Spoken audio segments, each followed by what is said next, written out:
Oremos todos juntos. Nuestro Padre Dios misericordioso, que nos ama,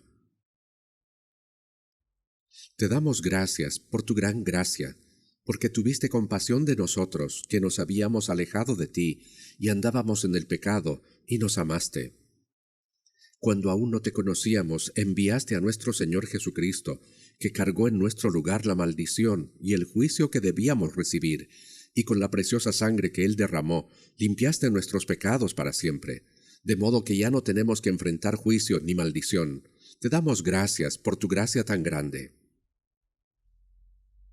En este momento te damos gracias por permitirnos a nosotros, que hemos sido redimidos por la preciosa sangre del Señor, reunirnos delante de ti para alabar tu gran amor y gracia, aprender tu palabra y tener comunión dentro de la comunidad santa que está contigo. Creemos que también en esta hora estás presente en medio de nosotros. Te pedimos que mires a cada uno de nosotros y nos sostengas aún más con tu mano misericordiosa y poderosa, para que podamos vivir como hijos tuyos sin vergüenza. Edifícanos y perfecciónanos para que seamos más santos. Este mundo se vuelve cada día más caótico, lleno de maldad, y realmente es un mundo peligroso en el que no sabemos qué puede ocurrir, incluso en el transcurso de un solo día. Nosotros, que vivimos en medio de este mundo, no podemos llevar una vida cristiana correctamente sin tu protección y tu ayuda. Señor, con tu mano misericordiosa y poderosa, sosténnos, renuévanos cada día con tu palabra y con el Espíritu Santo, y gobierna y guarda nuestras vidas, para que podamos vivir dignamente como hijos tuyos. Te pedimos, Señor, que estés con todas nuestras iglesias en todo el país y con las muchas iglesias que tenemos alrededor del mundo. Acompaña con tu gracia, tu palabra y tu poder a todos los hermanos y hermanas que aun en medio de las dificultades guardan la fe y anuncian el Evangelio. En estos tiempos finales, obra en medio de nosotros y ayúdanos para que podamos cumplir finalmente la misión de predicar el Evangelio que tú nos has encomendado. Señor, que nos das la palabra que necesitamos en el momento oportuno y nos enseñas el camino por el cual debemos andar, te pedimos que también en esta hora nos muestres cuál es la santa voluntad que deseas revelarnos y nos enseñes aún más claramente lo que debemos hacer y cómo debemos vivir. Oramos en el nombre de nuestro Señor Jesucristo. Amén. Busquemos en la Biblia Marcos capítulo 2.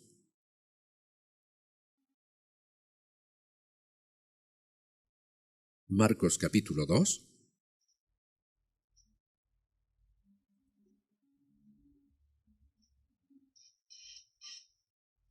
Leeré desde el versículo 1 hasta el 12. Empezaré a leer desde el versículo 1.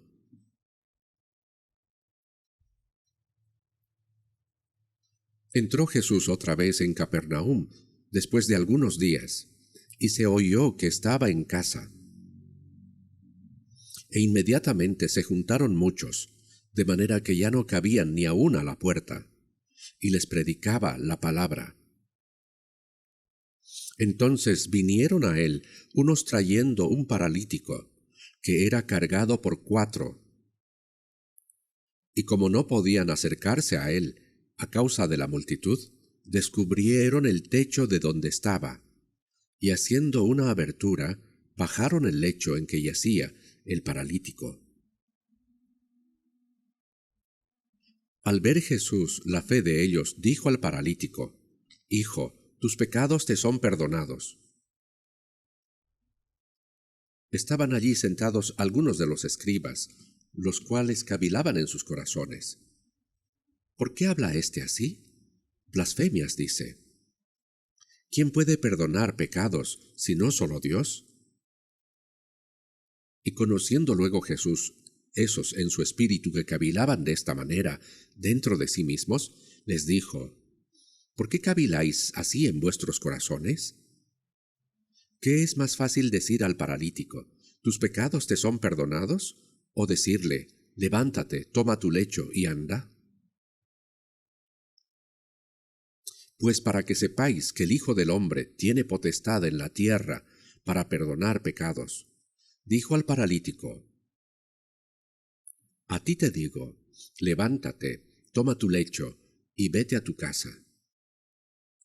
Entonces él se levantó enseguida, y tomando su lecho, salió delante de todos, de manera que todos se asombraron, y glorificaron a Dios diciendo: «Nunca hemos visto tal cosa».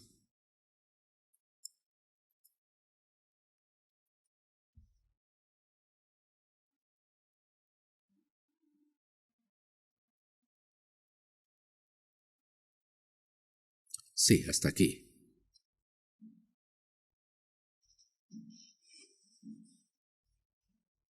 Hoy, con base en este texto bíblico, quisiera hablar bajo el título «Personas que guiaron a los pecadores a Cristo». Cuando Jesús estaba en una casa en Capernaum, se dice que al oír que él estaba allí, se juntaron muchos, de manera que ya no cabían ni aun a la puerta. Y Jesús les estaba hablando la palabra. En ese momento, 4 hombres trajeron cargando a un paralítico. Parece que el paralítico era completamente inválido. Era como un cadáver viviente, acostado en una camilla, sin poder moverse. Esto es semejante al estado espiritual de una persona que aún no ha recibido la salvación.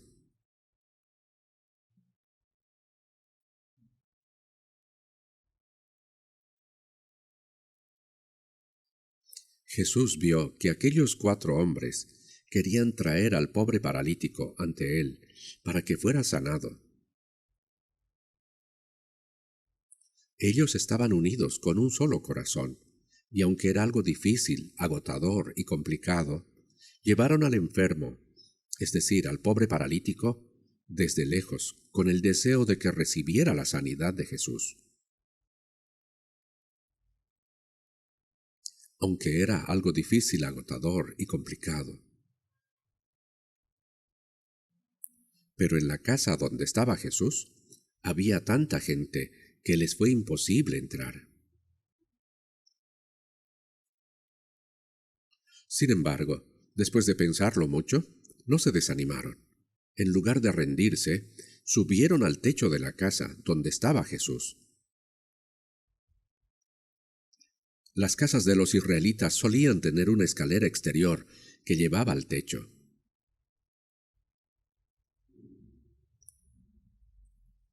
Los techos eran planos, por lo que subieron por allí, hicieron una aventura en el techo, y con el enfermo, aún acostado en el lecho, lo bajaron delante de Jesús.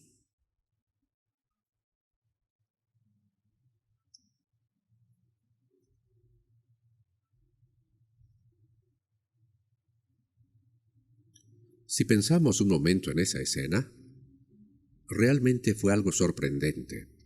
Muchas personas probablemente se habrían escandalizado y dicho: «¿Qué están haciendo esos hombres? ¿Qué clase de comportamiento es ese?». Y quizá los criticaron y se enojaron. Pero esos 4 hombres no se dejaron influenciar por eso. Con un solo corazón y con el deseo firme de sanar al paralítico, lo bajaron exactamente ante Jesús, cada uno sosteniendo una de las esquinas del lecho. Entonces está escrito: al ver Jesús la fe de ellos, dijo al paralítico: «Hijo, tus pecados te son perdonados». Jesús dijo: «Tus pecados te son perdonados». Pero este hombre no había venido para recibir el perdón de sus pecados, sino para ser sanado de su enfermedad.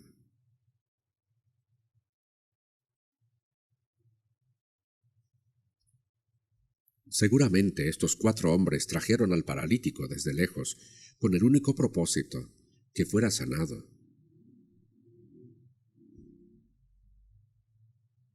Por eso subieron al techo y bajaron del lecho con el enfermo justo delante de Jesús.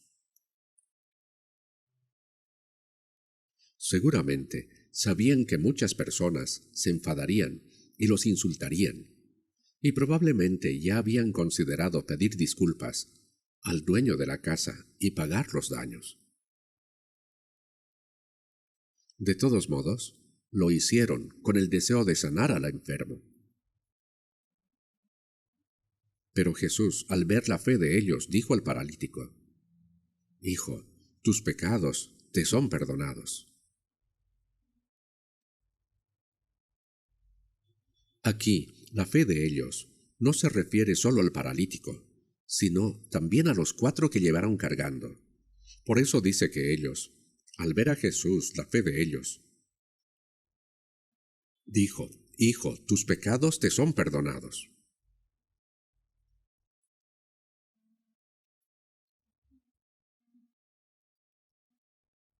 Jesús no vino a este mundo con el propósito de sanar enfermedades físicas o resolver problemas carnales, sino para salvar el alma de las personas. Y para salvar el alma es necesario perdonar los pecados.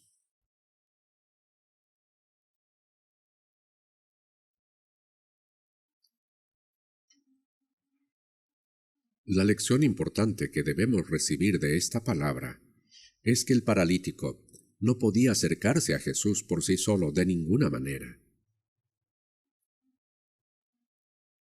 Era absolutamente necesario que alguien lo llevara ante Jesús. Las personas que han creído primero y han recibido la salvación deben amar el alma de otros y guiarlos al Señor para que también sean salvos.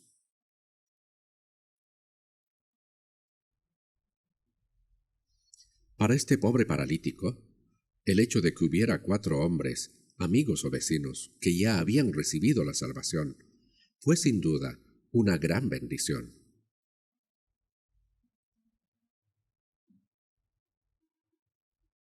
Probablemente le dijeron: «Si te llevamos ante Jesús, Él sin duda te sanará». Él es quien puede sanar a cualquier enfermedad, incluso resucitar a los muertos. Seguramente le hablaron acerca de quién era Jesús y de que Él tenía poder para sanar cualquier enfermedad, y así despertaron su fe. No le llevaron simplemente por la fuerza. Por supuesto, al escuchar a sus amigos, el paralítico debió haber llegado a tener el deseo y la fe de ser sanado.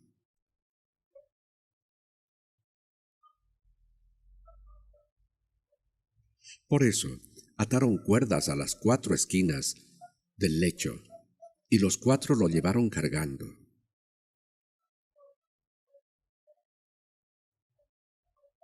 ¿Qué otra alma pueda recibir la salvación a través del trabajo, del sacrificio y el esfuerzo de las personas que han recibido la salvación primero?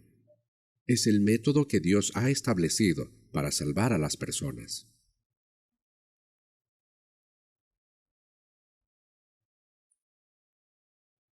Y a través de este tipo de acciones, Dios mostró que su poder se manifiesta. Para que una persona reciba la salvación, se necesita la ayuda de alguien que ya ha sido salvo. Seguramente, estos 4 hombres hablaron detalladamente sobre Jesús al enfermo y le inculcaron la voluntad de ser sanado. Así nació en él un corazón anheloso y una esperanza ferviente de ser sanado. Pero este hombre no podía acercarse a Jesús por sí mismo. Por eso, para que un alma sea salva, primero debe tener un corazón anheloso de recibir la salvación.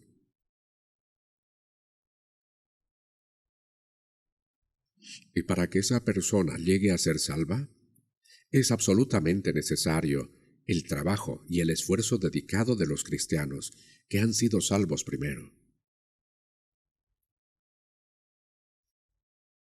Sin la ayuda de alguien que ya ha recibido la salvación, otra persona no puede llegar a ser salva. Seguramente, Si los hermanos y hermanas que ya hemos recibido la salvación nos detenemos a reflexionar, nos daremos cuenta de que no entendimos el Evangelio porque fuéramos más inteligentes, ni porque lo hubiéramos deseado por nuestra cuenta. Fue porque personas que habían comprendido la verdad antes nos predicaron la palabra, y así pudimos darnos cuenta de que nuestra alma estaba muerta en delitos y pecados, y que después de la muerte hay juicio y una condenación eterna. Y también es necesario despertar en la persona el deseo de recibir la salvación. Por eso, para recibir la salvación, primero debe nacer el deseo en la persona misma. Pero por sí sola, esa persona no sabe qué hacer ni cómo hacerlo. Por eso, necesita necesariamente la ayuda de alguien que haya sido salvo primero.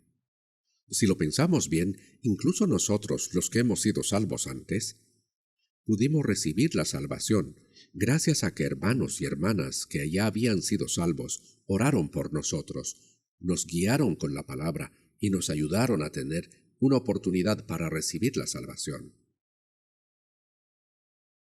Yo también, al reflexionar, me doy cuenta que antes de recibir la salvación viví más de 10 años llevando una vida conforme al cristianismo, con mucho fervor. Asistía fielmente a la iglesia, guardaba el día domingo, oraba y me esforzaba por creer bien. Pensaba, ¿qué debo hacer a partir de ahora? Habían muchas cosas que deseaba hacer en el mundo, pero al pensar que existe Dios, que tenemos alma, que la muerte llegará tarde o temprano, y que después de la muerte hay juicio y un infierno eterno, llegué a la conclusión: no debo vivir para las cosas de este mundo, sino estudiar la Biblia y predicar el Evangelio de Dios. Pensaba que si me esforzaba así, Dios me aceptaría. Por eso durante 10 años llevé una vida religiosa con mucho fervor. Incluso mientras asistía al seminario teológico, cada sábado por la tarde, salía con un montón de folletos evangelísticos para predicar en los mercados y parques. Durante las vacaciones, formábamos cuerpos de varios compañeros y junto con un pastor anciano, recorríamos los pueblos rurales para evangelizar. Realmente lo hacía con mucho entusiasmo. Por eso pensaba que yo creía mejor que los demás. Incluso decía, seguramente yo estaré en la primera fila del cielo. Pero un día me di cuenta de que había algo errado en mi fe. La palabra que me compartió la persona que comprendió el Evangelio primero fue Juan capítulo 3, versículo 3. El que no naciere de nuevo no puede ver el reino de Dios. Nacer de nuevo significa que así como nacimos una vez carnalmente en este mundo, ahora debemos nacer una vez más espiritualmente. Jesús le dijo a Nicodemo, el que no naciere de nuevo no puede ver el reino de Dios. Y entonces Nicodemo preguntó, ¿cómo puede un hombre nacer siendo viejo?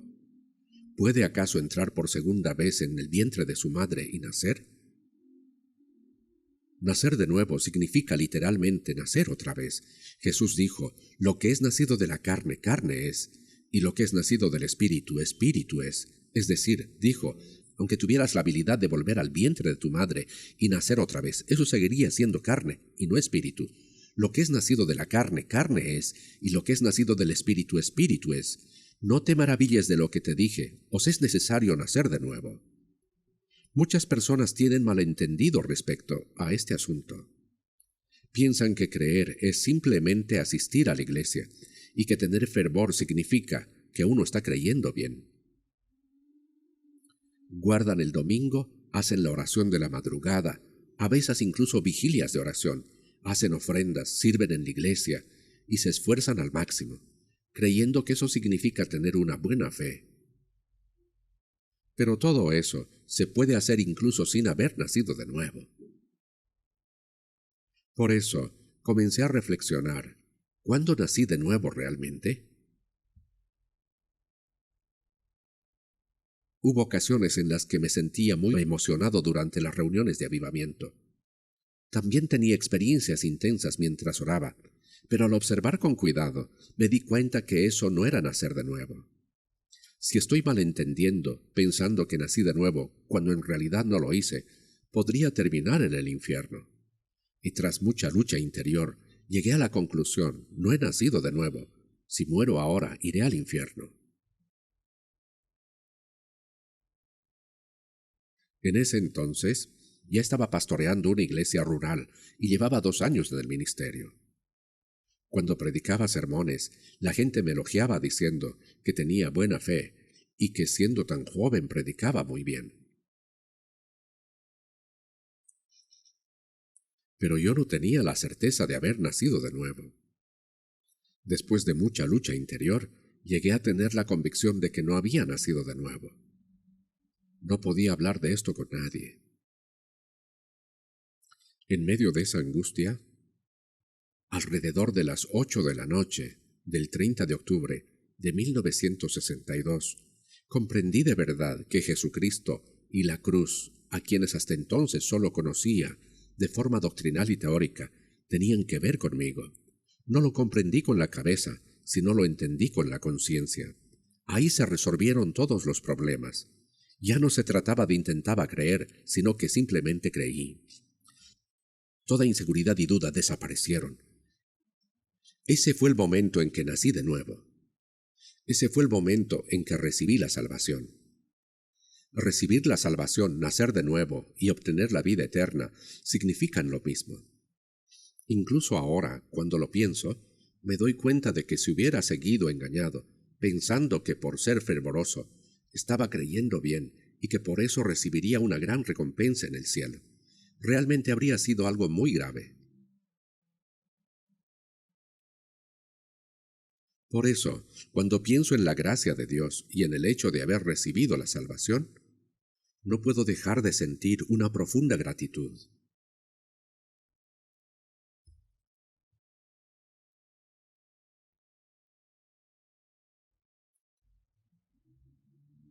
Primero, es necesario tener la convicción de que Jesucristo puede salvar nuestra alma y tener el deseo anheloso y la esperanza para recibir esa salvación. Por eso, para que un alma sea salva, debe haber primero un corazón anheloso de desear la salvación.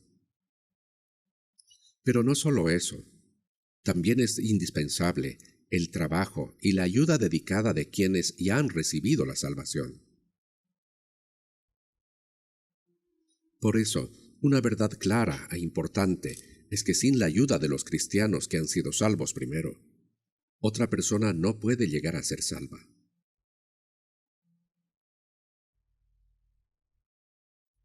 En Filipenses capítulo 1, versículos 5 al 6 está escrito: Por vuestra comunión en el Evangelio desde el primer día hasta ahora. Cuando una persona recibe la salvación, empieza a tener comunión con otros santos dentro de la palabra. La expresión comunión en el Evangelio desde el primer día hasta ahora significa que desde el momento en que uno es salvo por el Evangelio, tiene comunión en la gracia del Evangelio. Y también dice, estando persuadido de esto, que el que comenzó en vosotros la buena obra, la perfeccionará hasta el día de Jesucristo. Dentro de las personas que han recibido la salvación y tienen comunión en la palabra a través de la fe, el Señor ha comenzado la buena obra. ¿Y qué es esa buena obra? Desde la perspectiva de Dios, la obra más buena es que un alma destinada a la perdición llegue a comprender la gracia de Dios y reciba la salvación. Para que una persona reciba la salvación, necesita la ayuda de alguien que ya ha sido salvo. Es indispensable el trabajo y la ayuda de los que han sido salvos primero. Este paralítico no podía acercarse a Jesús por sí mismo, por supuesto. Al escuchar las palabras de aquellos que ya creían, seguramente nació en él un corazón anheloso de ser sanado y entendió quién era Jesús. Después de despertar esa fe en él, estos 4 hombres lo llevaron en su lecho y lo presentaron ante Jesús.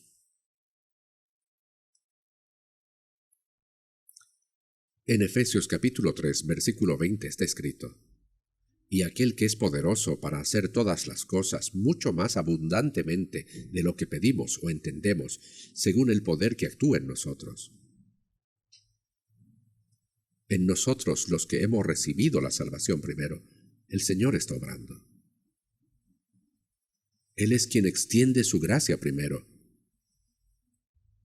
y comienza la obra de salvar en las personas. Y aquel que es poderoso para hacer estas cosas mucho más abundantemente de lo que pedimos o entendemos, según el poder que actúa en nosotros.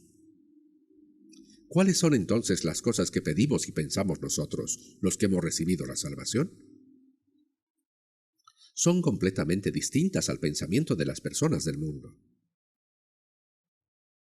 Nosotros pensamos: ¿cómo podremos evangelizar a nuestros familiares, amigos y vecinos que aún no han recibido la salvación para que lleguen a ser salvos? El que comenzó en vosotros la buena obra. El Señor hace buenas obras en medio de los salvos. Y entre todas las buenas obras, la mejor es hacer que un alma destinada a la perdición reciba la salvación. En Hechos capítulo 10, versículo 38, está escrito: cómo Dios ungió con el Espíritu Santo y con poder a Jesús de Nazaret, y cómo éste anduvo haciendo bienes y sanando a todos los oprimidos por el diablo, porque Dios estaba con él. El Espíritu Santo de Dios moraba plenamente en Jesús, y por eso él anduvo haciendo la buena obra y sanando a los oprimidos por el diablo. Así como dio vida a las almas muertas por sus delitos y pecados, y limpiaba a los leprosos, se produce la obra en la que un corazón engañoso más que todas las cosas y perverso llega a comprender la gracia de Dios, recibe perdón de los pecados y su alma es limpiada por completo. Y eso sucede a través de las personas que han recibido la salvación primero. Por eso debemos meditar bien en lo que dicen las palabras, el poder que actúa en nosotros. Dios obra dentro de los salvos. Por eso, el mayor anhelo de nosotros, los cristianos, es que otras almas también reciban la salvación. Vivimos para que muchas más almas sean salvas. Y en Hechos capítulo 20, versículo 24, el apóstol Pablo, la persona que llevó a cabo la obra de Dios más grandemente, en la era del Nuevo Testamento, dijo: pero de ninguna cosa hago caso, ni estimo preciosa mi vida para mí mismo, con tal que acabe mi carrera con gozo y el ministerio que recibí del Señor Jesús para dar testimonio del Evangelio de la gracia de Dios.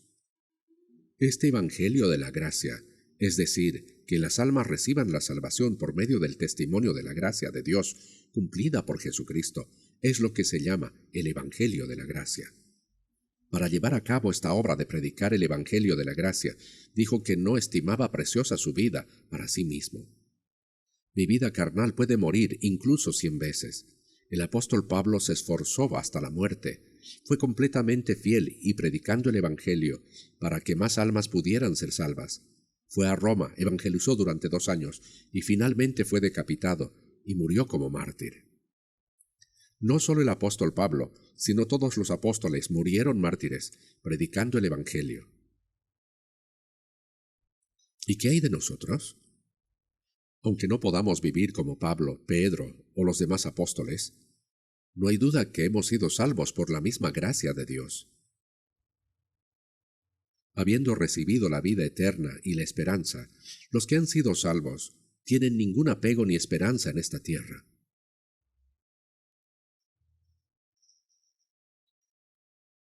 Cuando pensamos en la vida eterna y la esperanza eterna gloriosa, las cosas de esta tierra no son nada. Son como una neblina que aparece por un momento y luego se desvanece, ¿no es así? Por eso, el deseo anheloso de los que han recibido la salvación primero es salvar el alma de las personas, no solo de sus familiares, sino también de amigos, parientes y vecinos, con el corazón de Dios, quien valora un solo alma más que todo el mundo. Salvar las almas es el propósito por el cual los cristianos viven en esta tierra, y sin duda es el mandato más grande que el Señor nos ha dado. Por eso los que han recibido la salvación primero, en cada oportunidad que tienen, se esfuerzan y trabajan sin cesar para predicar el Evangelio y salvar las almas. Ya no falta mucho para nuestro retiro de verano. Comienza el 11 de julio y se llevará a cabo en 7 sesiones. En cada sesión participarán unas 10.000 personas, y esta vez parece que incluso se reunirán más de 10.000. Cuando llegue el tiempo de retiro, yo estoy decidido a quedarme durante las 7 semanas completas en el centro de retiro. Pero no solo yo. Muchos hermanos y hermanas, junto con los pastores, se unen con un solo propósito: salvar a más almas. Todos sirven y trabajan con fervor. Sin las oraciones anhelosas, el trabajo, el sacrificio de los hermanos y hermanas, no se produciría la obra de salvación. Por eso, el poder que actúa en medio de nosotros, el Señor obra en medio de los santos que han recibido la salvación y se unen con un mismo corazón para predicar el Evangelio. Pensando en eso, hoy sentí que debía compartir este mensaje con ustedes. Para guiar a un solo pecador delante del Señor, aquellos 4 que ya habían recibido la salvación probablemente persuadieron al enfermo, le hablaron sobre quién era Jesús y despertaron en él el deseo de creer y de ser sanado. Así fue como lo llevaron ante Jesús. Por eso, cuando Jesús vio no solo la fe del enfermo, sino la fe de ellos, se refiere a la fe de los 4 que lo llevaron. Lo que ahora debemos entender es esto: muchas almas no han recibido la salvación, y esas personas tal vez ni siquiera saben que Dios existe, que tienen un alma, que más allá de la muerte hay juicio y condenación, o quién es realmente Jesús. Si no hay alguien que haya sido salvo primero, que les anuncie esta verdad, nunca podrán saberlo. Incluso, entre los que asisten fielmente a la iglesia, muchos creen que eso es tener una buena fe. Los pastores suelen elogiar a aquellos que asisten a la iglesia con fervor, sirven y ofrendan generosamente. Ese hermano o esa hermana seguro recibirá una gran recompensa delante de Dios. Y aunque digan con humildad: «Ay, no es para tanto», por dentro piensan: «Claro, yo merezco una gran recompensa». El problema es que están subidos en un avión de papel que va volando, pero la cuestión es que ¿a dónde va ese avión? Está escrito: «El que no naciere de nuevo no puede ver el reino de Dios». Si ni siquiera puede verlo, ¿cómo podrá entrar? Entonces, para que una persona que no ha recibido la salvación pueda ser salva, primero debe haber un corazón anheloso y un trabajo dedicado por parte de quien ya ha sido salvo. En Colosenses capítulo 4, versículo 11, al mencionar a algunos hermanos, está escrito: «los únicos que me ayudan en el reino de Dios». Son personas que mientras viven en esta tierra, colaboran en la obra del reino de Dios. Personas que aunque viven en la carne, realizan una obra espiritual. Personas que aunque viven dentro del tiempo, trabajan para lo eterno. ¿No es asombroso? Por eso todos los cristianos son personas que colaboran en la obra del reino de Dios. ¿No es así? Pues yo no, dirían algunos. Pero incluso quienes dicen haber recibido la salvación, van a la iglesia los domingos, oran, cantan himnos y dicen que están teniendo el culto. En nuestra iglesia nunca usamos expresiones como «empecemos el culto» o «el culto ha terminado». Porque desde que hemos recibido la salvación, toda nuestra vida, lo que decimos, lo que hacemos, la manera en que vivimos, todo debe vivirse para la voluntad y la gloria de Dios. Y esa vida es el culto racional y el sacrificio vivo que Dios recibe con agrado. Decir «empecemos el culto» o «el culto ha terminado» es propio de quien no ha comprendido bien las cosas. No es así como debe entenderse. Muchos creen que con solo esforzarse mucho ya están teniendo una buena fe, pero lo primero que debemos entender es que eso no es así. Aunque viven en la tierra, los salvos son personas que colaboran en la obra del reino de Dios. ¿No es una expresión maravillosa? En Filipenses capítulo 1, versículo 27, el apóstol Pablo escribió una carta para los santos de Filipos desde la cárcel en Roma. En Hechos capítulo 16 se narra cómo Pablo habla a Filipos para predicar el Evangelio, fue azotado y encarcelado. Pero incluso en medio de esas circunstancias, hubo personas que recibieron la salvación y así nació la iglesia de Filipos. Los santos de la iglesia de Filipos amaban al apóstol Pablo, quien les había predicado el Evangelio, y oraban por él en cada lugar al que iba a predicar. Incluso cuando estaba preso en Roma, enviaron a Epafrodito para enviarle por sus necesidades. Por eso en Filipenses capítulo 1, versículo 27 dice: «Has servido conmigo en el Evangelio». En el Evangelio. También dice: «Solamente que os comportéis como es digno del Evangelio de Cristo». Los santos de Filipos, desde el momento en que recibieron la salvación, realmente se esforzaron juntos en la obra del Evangelio y vivieron una vida digna del Evangelio. Dice que colaboraron por la fe del Evangelio. Si miramos la palabra colaborar en caracteres chinos, curiosamente contiene una cruz y 3 veces el carácter de fuerza. El carácter job significa armonía o comunión. Esto muestra a las personas salvas que, uniendo sus corazones, se esfuerzan juntos en la obra de predicar el Evangelio. Ahora, esa es la obra que debemos hacer. En este próximo retiro de verano, también Dios llevará a cabo su obra de salvación, salvando a muchas almas, a través de la oración ferviente, el trabajo y el sacrificio de aquellos que han sido salvos primero. Y nosotros creemos firmemente en eso. Sin la oración sincera, el trabajo y el sacrificio de los que ya recibieron la salvación, esas personas no podrán ser salvas, ¿no es así? En Romanos capítulo 10, versículo 14 dice: ¿Y cómo creerán en aquel de quien no han oído? ¿Y cómo oirán sin haber quien les predique? ¿Y cómo predicarán si no fueren enviados? Si no hay quien predique, no se puede oír el Evangelio. Y si no se oye, no se puede creer. Y si no se cree, no se puede recibir la salvación. Si los salvos se quedan con la boca cerrada y no hacen nada para predicar el Evangelio, entonces nadie podrá ser salvo. Debemos comprender que el propósito por el cual vivimos en esta tierra es porque todavía hay muchas personas que no han recibido la salvación y que tenemos una tarea que cumplir: predicarles el Evangelio. Es absolutamente necesario que una persona que ha sido salva primero ayude y guíe a otros para que puedan escuchar la palabra y recibir también la salvación. En Juan capítulo 4, versículos 28 al 30, vemos a una mujer samaritana muy pecadora. Fue evangelizada por Jesús y recibió la salvación. Ella había ido a sacar agua y se encontró con Jesús.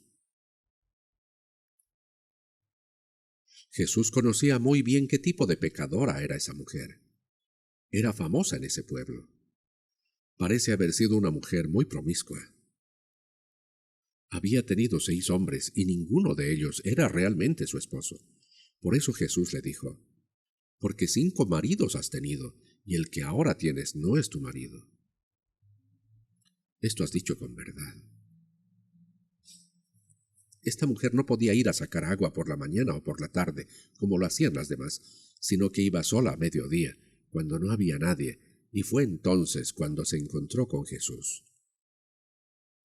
A través del diálogo con el Señor, aunque esta samaritana era una mujer llena de pecados, se puede ver que también era alguien que anhelaba al Cristo.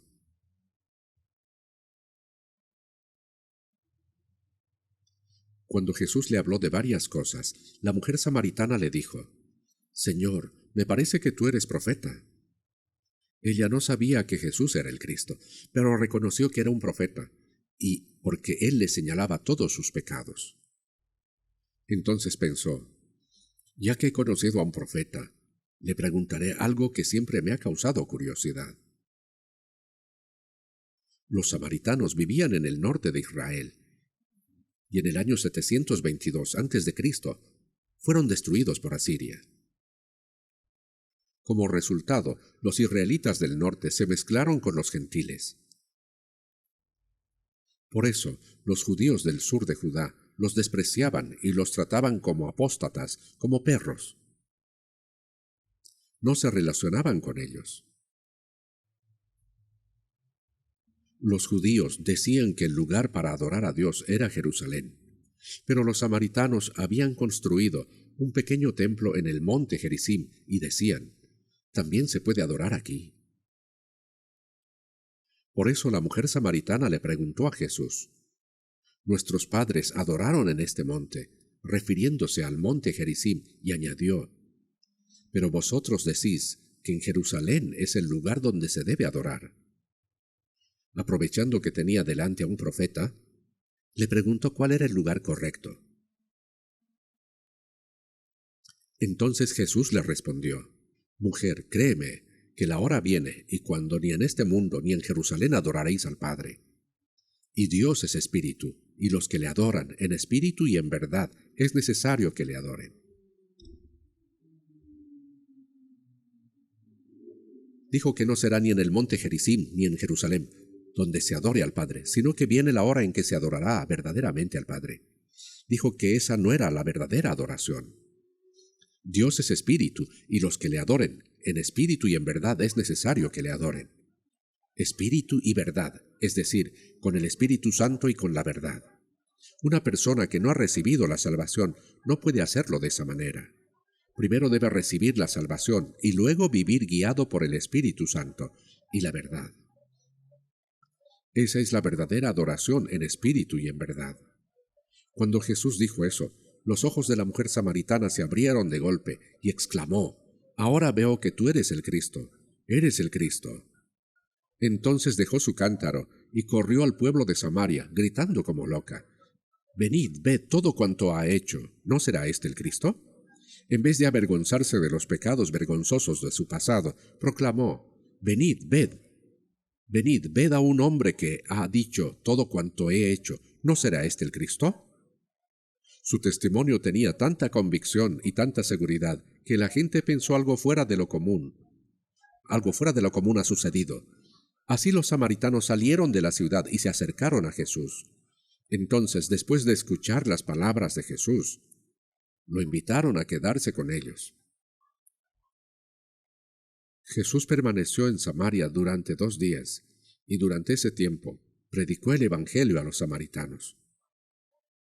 Como resultado, muchos creyeron en él y recibieron la salvación. Y los samaritanos dijeron a la mujer, «Ya no creemos solamente por tu dicho, porque nosotros mismos hemos oído, y sabemos que verdaderamente este es el Salvador del mundo, el Cristo».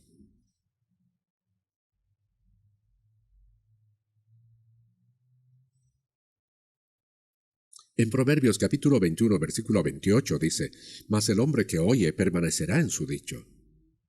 Las palabras de una persona que realmente cree de corazón, que habla con convicción, tienen poder. Tienen el poder de guiar a otros hacia el Señor. Por eso, el método que Dios estableció para salvar el alma de una persona es guiar a otras almas hacia el Señor por medio de una persona que primero haya comprendido la verdad. Si los que hemos recibido la salvación nos quedamos callados y no hacemos nada, nadie podrá ser salvo. Piénsenlo bien. ¿Habríamos podido recibir la salvación sin la ayuda de alguien que habría sido salvo primero? Dios determinó que la salvación llegue a otros a través de los que ya fueron salvos. Esa es la regla que Dios mismo estableció para salvar al ser humano. En Hechos capítulo 16, versículo 31 dice, «Cree en el Señor Jesucristo, y serás salvo tú y tu casa». Esto significa, cree en el Señor Jesucristo, y entonces tú serás salvo, y si tú recibes primero la salvación, tu casa también podrá recibirla. Es decir, cuando una persona recibe la salvación, a través de esa persona salva, se abre la puerta de la predicación para sus familiares, parientes, amigos y vecinos. La frase, «y serás salvo tú y tu casa», no significa que es una persona que recibe la salvación automáticamente, su familia recibe la salvación. Si uno es salvo primero, ¿acaso uno predicará primero a su familia, parientes, amigos y vecinos? Por eso comienzan a multiplicarse las personas salvas a su alrededor. Cuando una persona es salva,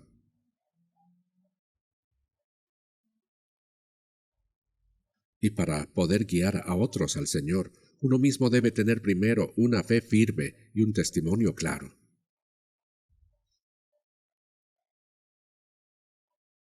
Además, con un corazón anheloso por llevar a otros al Señor para que reciban la salvación, hay que orar, trabajar y no escatimar sacrificios.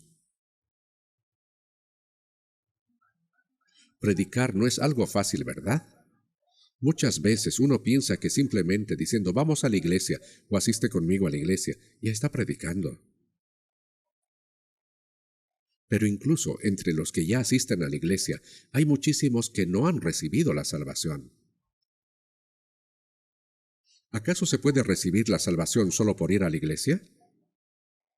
Hay que anunciar la palabra por la cual uno pueda realmente ser salvo. Y para eso es absolutamente necesaria la oración, el trabajo y el sacrificio de quienes ya han recibido la salvación. En 2 de Corintios capítulo 9, versículo 6 está escrito: El que siembra escasamente también segará escasamente, y el que siembra generosamente, generosamente también segará. ¿Qué significa sembrar? En tiempos de hambre, cuando apenas queda algo de alimento, si no simplemente lo cocina y se lo come, se queda sin semillas, ¿verdad? Sembrar, en ese caso, representa un acto de autosacrificio. En el Salmo 126 dice: Los que sembraron con lágrimas, con regocijo segarán. Irán dando y llorando el que lleva la preciosa semilla, mas volverá a venir con regocijo, trayendo sus gavillas. ¿Pero por qué uno lloraría al sembrar? ¿Quién llora mientras siembra semillas? ¿A qué se refiere esto? Debemos entender que predicar el Evangelio y salvar almas requiere esfuerzo y sacrificio. Sin esfuerzo ni sacrificio previos, otras almas no pueden ser salvas. Por eso, vamos a abrir brevemente Proverbios capítulo 24.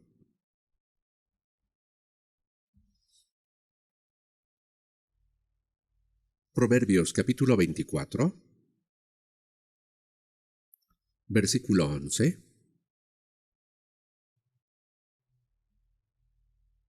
Leamos juntos despacio. Proverbios capítulo 24, versículos 11 al 12. Libra a los que son llevados a la muerte, salva a los que están en peligro de muerte. Porque si dijeres ciertamente no lo supimos, ¿acaso no lo entenderá el que pesa los corazones? El que mira por tu alma lo conocerá, y dará al hombre según sus obras.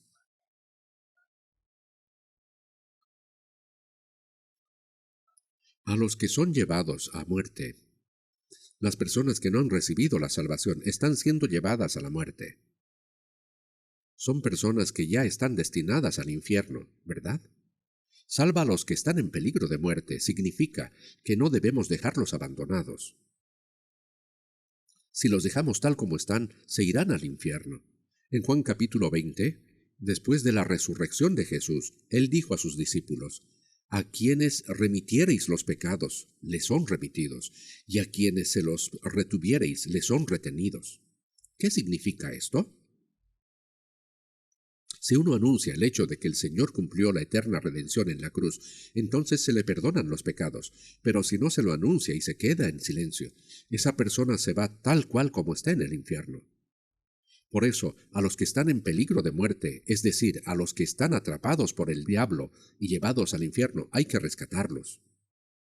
Salva a los que están en peligro de muerte significa que no debemos dejarlos abandonados, sino ayudarlos a que reciban la salvación.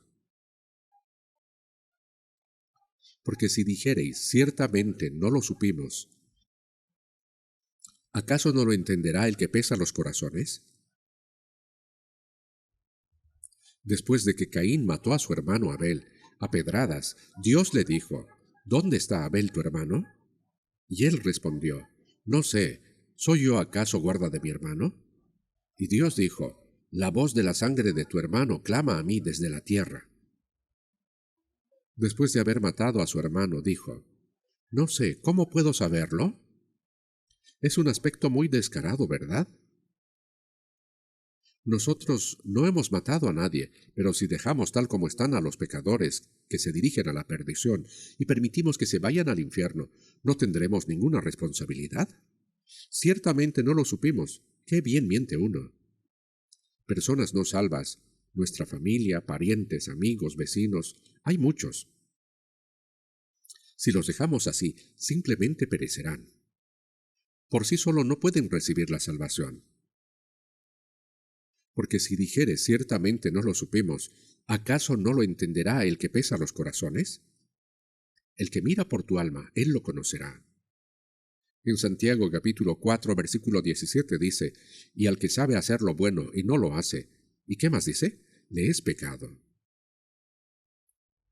Si vemos a alguien a nuestro lado muriéndose de hambre y no lo ayudamos, eso también se convierte en pecado.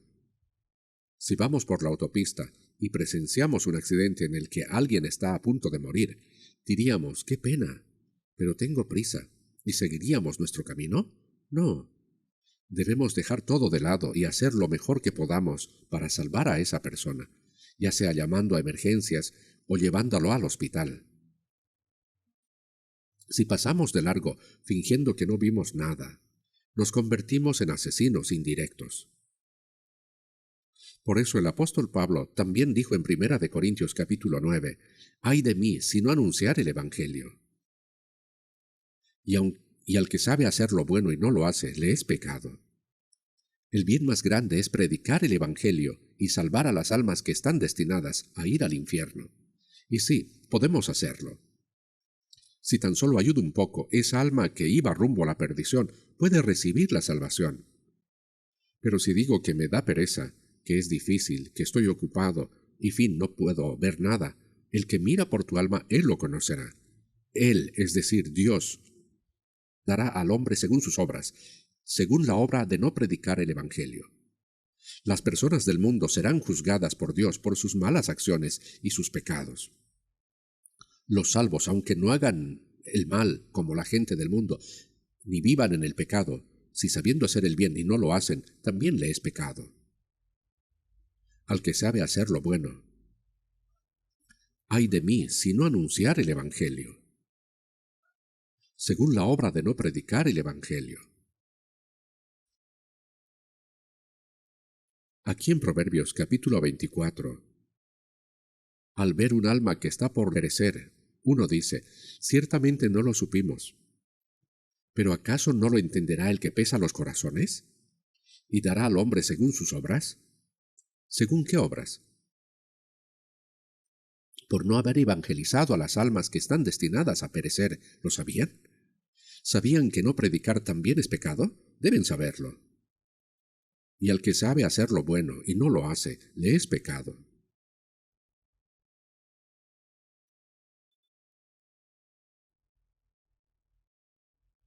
Nosotros realizamos con frecuencia seminarios o facilitamos que las personas reciban consultas. La mayor de todas las campañas de evangelización es el retiro de verano, ¿verdad?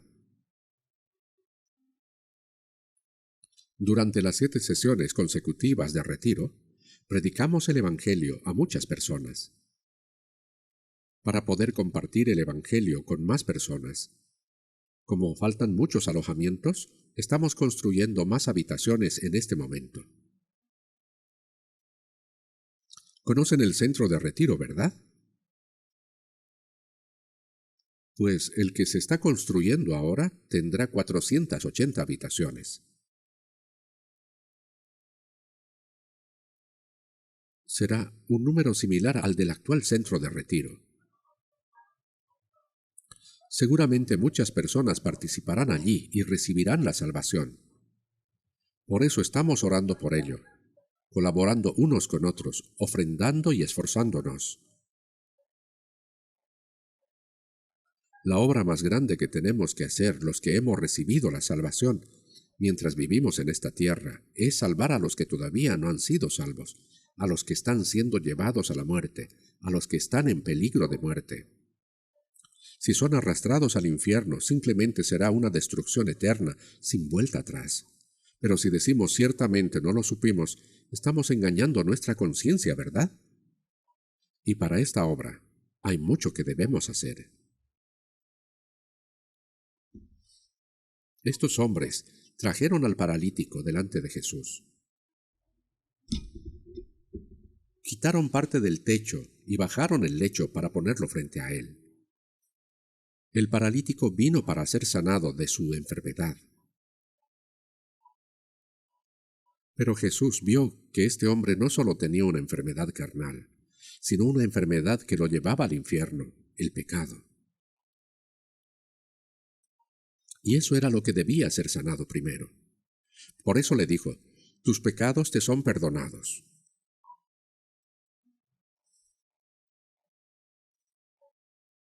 Incluso en tiempos de Jesús, muchas personas lo seguían. Algunos lo hacían porque realizaba milagros y multiplicaba el pan. Lo seguían solo para comer. Otros lo seguían para ser sanados de sus enfermedades. Jesús resucitaba muertos, limpiaba a los leprosos, daba vista a los ciegos. No había nada que él no podía hacer. Pero él no vino a este mundo para hacer solo esas cosas. Jesús vino para dar vida a las almas que estaban muertas en delitos y pecados, para salvar a las almas que iban al infierno y llevarlas al cielo.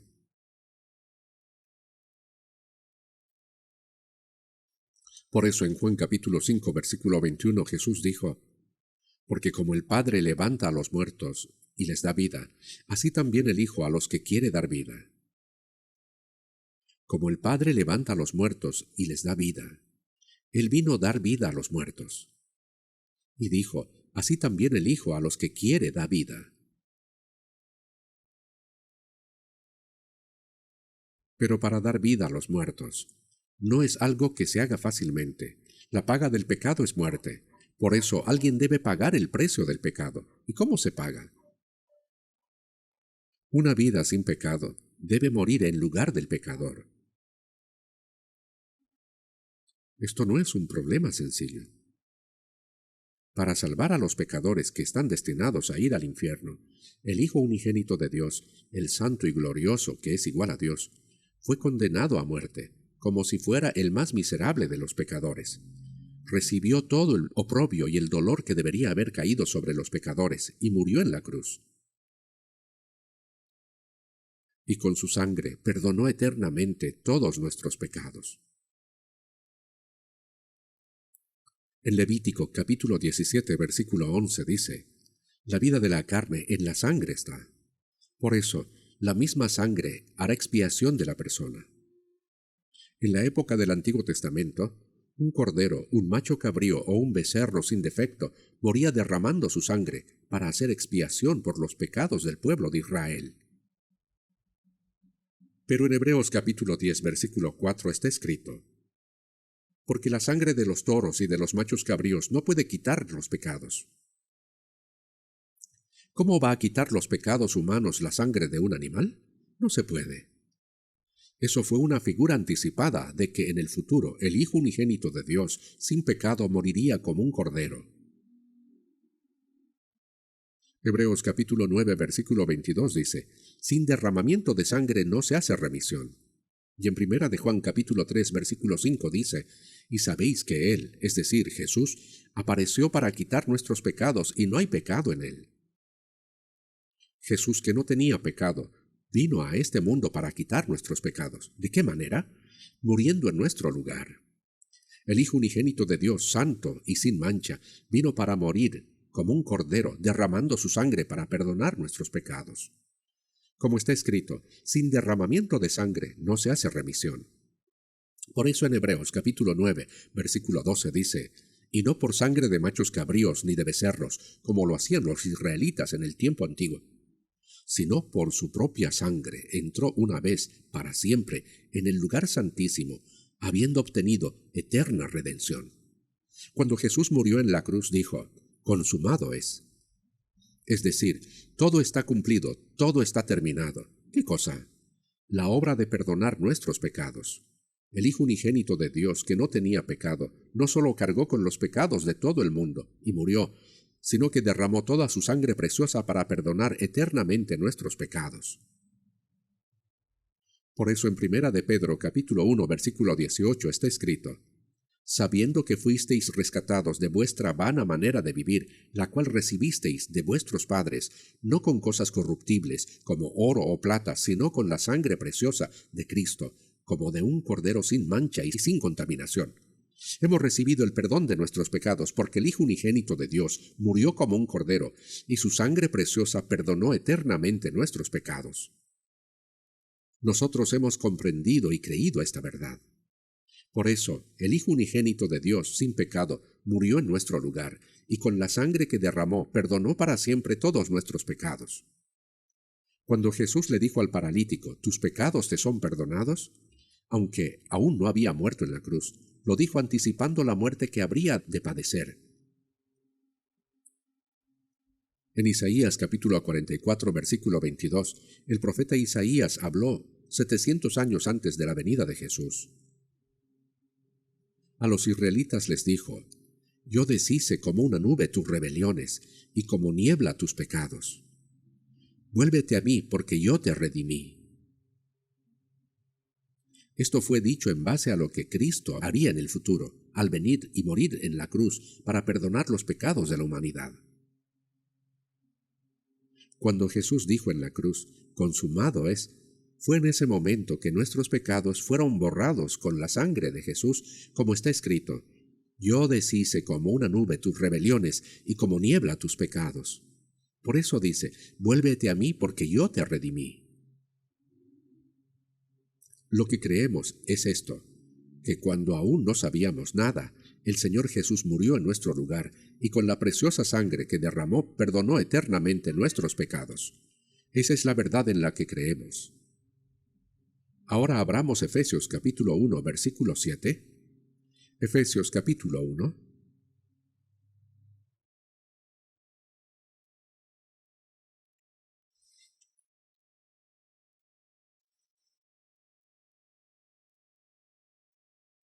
Efesios capítulo 1, versículo 7. Leamos juntos: «En quien tenemos redención por su sangre, el perdón de pecados según las riquezas de su gracia».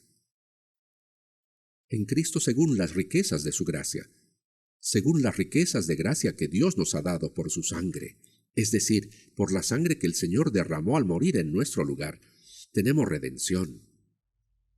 La palabra redención significa que alguien pagó en nuestro lugar. Tenemos redención y perdón de pecados. Ya la hemos recibido. No es algo que tendremos en el futuro, ya lo tenemos. ¿Y hasta cuándo? Por toda la eternidad. Porque si no fuera eterna redención, la salvación no sería completa. Por eso dice: «Por su propia sangre entró una vez para siempre en el lugar santísimo, habiendo obtenido eterna redención». Incluso ahora, el Señor está orando por nosotros delante de Dios. El que logró eterna redención intercede ante Dios como nuestro garante, orando por nosotros. Ahora vamos a volver brevemente a Marcos capítulo 2. Marcos capítulo 2. Voy a leer Marcos capítulo 2, versículos 6 al 8. Estaban allí sentados algunos de los escribas, los cuales cavilaban en sus corazones: «¿Por qué hablaste así? Blasfemias dice. ¿Quién puede perdonar pecados sino solo Dios?». Y conociendo luego Jesús en su espíritu que cavilaban de esta manera dentro de sí mismos, les dijo: «¿Por qué caviláis así en vuestros corazones? Cuando Jesús le dijo al paralítico: «Ten ánimo, hijo, tus pecados te son perdonados», los fariseos, es decir, algunos escribas, comenzaron a murmurar. Los fariseos y escribas eran legalistas. Ellos no habían venido para escuchar sinceramente las palabras de Jesús, sino para buscar cualquier pretexto para criticarlo. Por eso, cuando Jesús dijo, «Tus pecados te son perdonados», los escribas dijeron, «¿Por qué habla éste así? Blasfemias dice». La palabra blasfemia significa decir algo que no se puede decir delante de Dios, y también significa ser irreverente o arrogante. Dijeron, ¿quién puede perdonar pecados si no solo Dios? Estaban diciendo, solo Dios puede perdonar pecados. ¿Acaso tú eres Dios?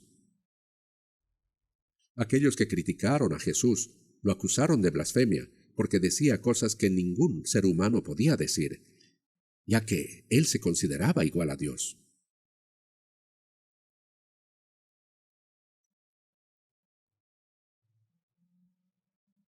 Vamos a leer ahora el versículo 9. ¿Qué es más fácil decir al paralítico, tus pecados te son perdonados, o decirle, levántate, toma tu lecho y anda? Jesús les dijo a estos escribas, ¿qué es más fácil decir al paralítico, tus pecados te son perdonados, o decirle, levántate, toma tu lecho y anda? ¿Cuál de las dos cosas es más fácil? Ninguna de las dos es fácil. Decir tus pecados te son perdonados es algo que solo Dios puede decir. Y además el paralítico estaba completamente inmóvil. Decirle a alguien que está acostado sin poder moverse, levántate, toma tu lecho y anda, eso no es posible. Si no es por el poder de Dios, eso tampoco se puede hacer. Por lo tanto, ambas cosas no son fáciles, sino difíciles. Veamos el versículo 10. Pues para que sepáis que el Hijo del Hombre tiene potestad en la tierra para perdonar pecados, dijo al paralítico, a ti te digo, levántate, toma tu lecho y vete a tu casa. Entonces él se levantó enseguida y tomando su lecho salió delante de todos, de manera que todos se asombraron y glorificaron a Dios diciendo, nunca hemos visto tal cosa.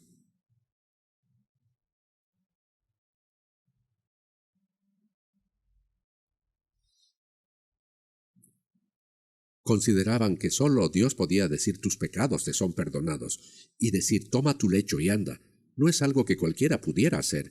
Sin el poder de Dios es imposible. El paralítico estaba totalmente inmóvil, pero como si despertara a alguien que duerme, Jesús le dijo, levántate, toma tu lecho y anda. Entonces, ¿cuál de estas dos cosas es más fácil? Nadie podría responder. Además, cuando Jesús dijo, «Tus pecados te son perdonados», no era posible comprobar si en verdad los pecados habían sido perdonados o no, porque el perdón de los pecados es algo invisible.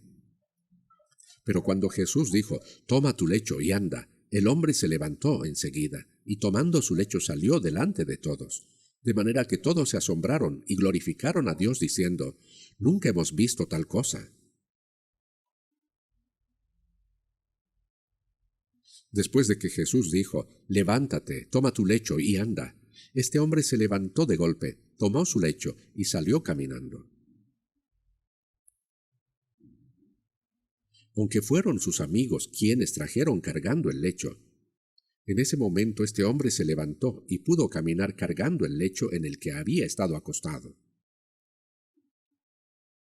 Eso significa que también recobró su fuerza. Las personas, al ver eso, se asombraron como está escrito, de manera que todos se asombraron y glorificaron a Dios diciendo, «Nunca hemos visto tal cosa».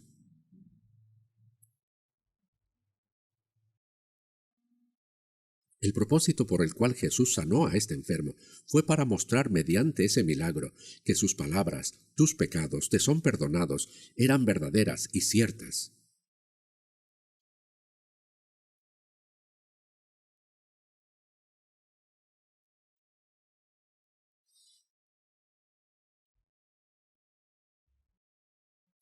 Por eso, en Juan capítulo 20, versículo 21 en adelante, vemos que Jesús, después de resucitar, dio a los discípulos el privilegio de perdonar pecados. Como me envió el Padre, así también yo os envío. Jesús fue enviado por el Padre para morir en la cruz, derramar su sangre y llevar a cabo la obra de perdonar los pecados. Cuando dijo, así también yo os envío, ¿para qué los envió? Para que anunciaran el hecho de que el Señor había cumplido. Y habiendo dicho esto, sopló y les dijo, recibid el Espíritu Santo. A quienes remitiereis los pecados, les son remitidos, y a quienes se los retuviereis, les son retenidos. Pero cuando venga el Espíritu de verdad, Él dará testimonio acerca de mí. A quienes remitiereis los pecados, les son remitidos. La Iglesia Católica ha distorsionado completamente este versículo, interpretando que el Papa recibió la autoridad para perdonar pecados, y como no puede hacerlo solo, ha delegado ese poder a los sacerdotes. Por eso, cuando una persona peca y se confiesa, el sacerdote dice, tus pecados te son perdonados. Entonces se considera que están perdonados, o dice, los retengo tal como están, y así quedan los pecados. No, no es así.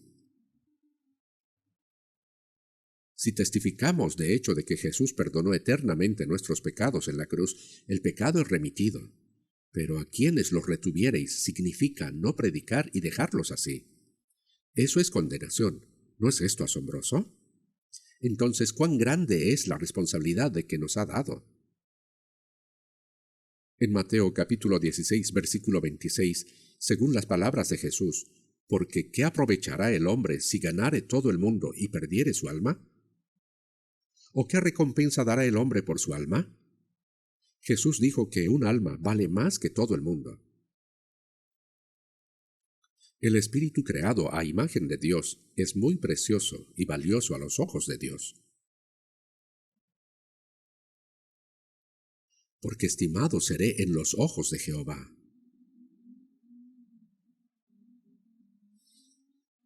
Debido a que tengo un espíritu creado a la imagen de Dios, soy estimado a los ojos de Dios.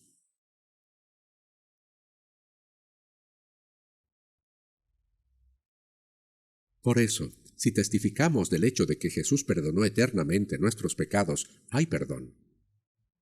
Pero si no la testificamos y lo retenemos tal como está, esto es destrucción.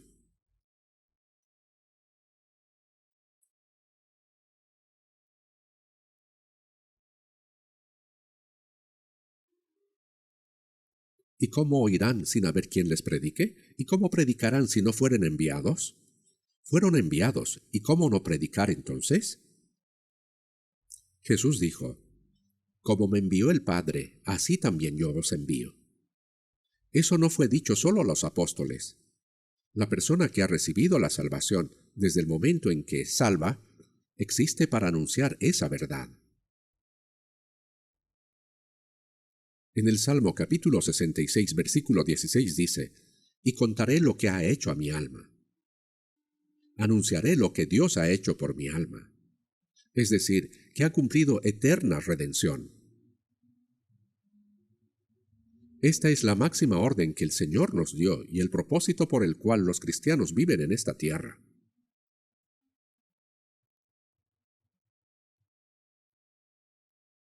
En Romanos capítulo 1, versículo 16, el apóstol Pablo dijo, porque no me avergüenzo del Evangelio, porque es poder de Dios para salvación a todo aquel que cree. Hay personas que incluso se avergüenzan de creer en Jesús.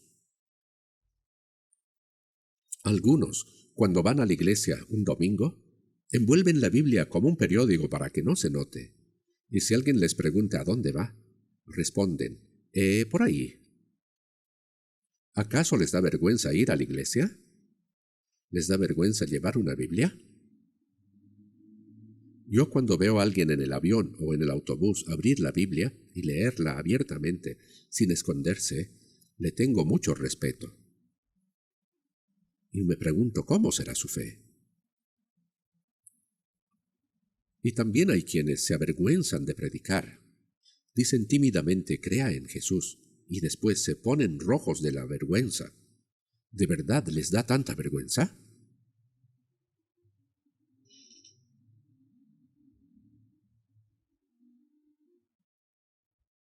En Juan capítulo 5, versículo 24, Jesús dijo, de cierto os digo, el que oye mi palabra y crea al que me envió, ¿qué tiene? Tiene vida eterna, y no vendrá a condenación, mas ha pasado de muerte a vida. La persona que escucha las palabras del Señor comprende la gracia de Dios y cree que salva, ha recibido la vida eterna. Tiene vida eterna y no vendrá a condenación. La persona salva no será juzgada, ha pasado de muerte a vida. Es decir, se bajó del tren rumbo al infierno y se subió al tren rumbo al cielo. Ha pasado de muerte a vida. Por eso, si predicamos el Evangelio y alguien lo escucha y lo entiende, entonces tiene vida eterna y no vendrá a condenación. Pero si no recibe la salvación, será juzgado, ¿verdad? Jesús no solo recibió la autoridad para perdonar pecados, sino también la autoridad para juzgar. Hay que saber que quien no recibe el perdón de pecados por medio de Jesús, será juzgado por medio de él. La persona que no ha recibido la salvación verá al Señor, pero el Señor se le aparecerá como juez.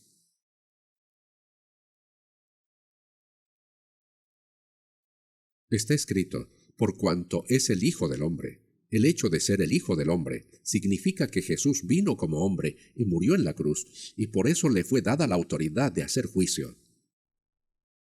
El Señor que murió en la cruz para redimir nuestros pecados es al mismo tiempo el Señor del juicio. Por eso, cuando este paralítico recibió el perdón de los pecados y luego, según la palabra de Jesús, se levantó, tomó su lecho y caminó, las personas se asombraron y glorificaron a Dios. Cuando ocurre la obra de la salvación en una persona, lo primero que sucede es que inevitablemente se da la gloria a Dios. En este próximo retiro de verano, les pido que puedan hacer todo el esfuerzo posible para evangelizar a muchas personas. Primero orar, luego guiar a los que aún han recibido la salvación hacia el Señor y hacer nuestro mayor esfuerzo para que escuchen el Evangelio y lo comprendan.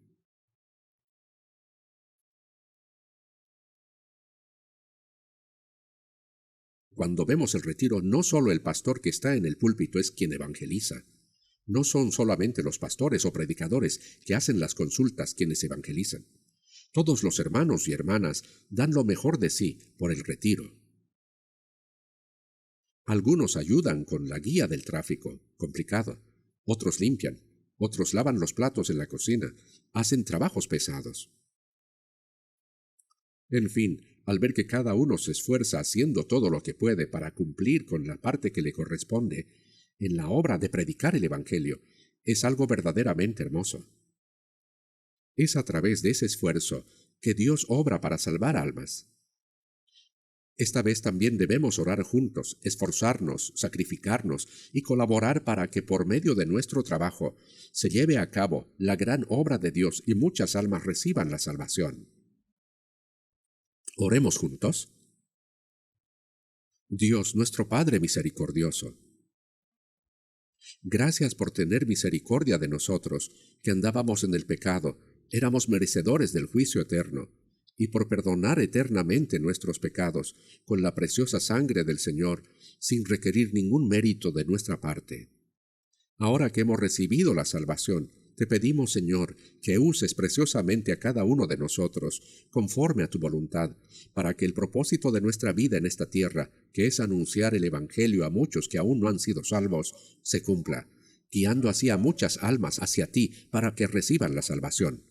Te rogamos también para que a través de este retiro de verano muchas almas sean salvas y traigan así gran gozo y gloria a nuestro Padre Dios.